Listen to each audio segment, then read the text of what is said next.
Un autre élément important avec cette tablette, qui à mon avis mérite d'être vraiment souligné, même si pour beaucoup de gens c'est accessoire, je pense notamment aux étudiants, aux gens qui trimballent beaucoup de documentation avec eux, c'est l'appareil photo.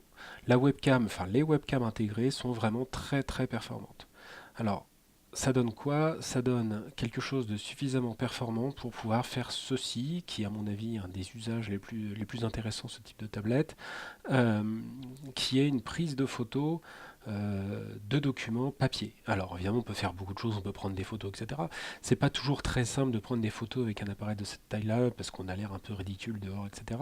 Mais pour un usage vraiment étude ou documentation, c'est vraiment un gros plus. Donc ici j'ai The Economist, donc j'ai pas forcément envie de le trimballer tout le temps avec moi. Un article m'intéresse, je vais pouvoir prendre une photo de cet article directement en double page. Voilà, c'est fait. Donc j'ai pris une double page, je fais la photo et je vais pouvoir directement regarder cette photo et lire à l'écran directement ce qu'il y a d'inscrit sur cette double page de façon très correcte. C'est parfaitement lisible. Donc ça a l'air d'être un gadget comme ça, mais c'est vraiment quelque chose qui moi me rend service au quotidien et qui, à mon avis, associé au clavier pour un étudiant, de pouvoir comme ça prendre des photocopies, des extraits de livres, etc. en bibliothèque de façon tout à fait simple et de les lire directement à la tablette ensuite, c'est vraiment un plus.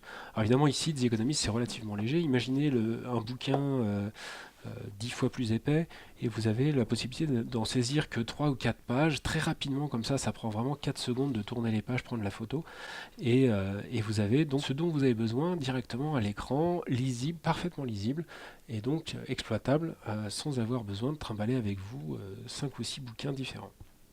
Donc ceci associé au clavier pour la prise de notes, c'est vraiment un plus pour les étudiants. Autre intérêt de cette webcam 8 mégapixels, c'est la possibilité évidemment de faire des films. Alors ici, j'ai pas grand chose à filmer, je vous ferai un petit film à côté, mais on peut filmer donc en 480p, en 720p et en 1080p, toujours à 30 images secondes, et donc ça donne quelque chose qui, pour une fois, c'est très bien gérer la vitesse d'un élément, par exemple, ce qui n'est pas forcément le cas de toutes les webcams. Donc on a quelque chose qui est vraiment très performant et qui également sait gérer les couleurs de façon tout à fait correcte. Donc on peut filmer autre chose que de la simple documentation avec cette caméra, on peut vraiment filmer des souvenirs. Alors c'est pas toujours très aisé de filmer comme ça avec une tablette en main. Maintenant, vu le résultat, c'est quand même assez impressionnant. La webcam, donc niveau utilisateur, est également tout à fait exploitable. Donc pour tout ce qui va être vidéoconférence ou autre, c'est tout à fait simple à utiliser et la qualité d'image est vraiment très bonne. Donc typiquement pour un usage Skype, par exemple, c'est encore une fois une tablette qui est tout à fait convaincante.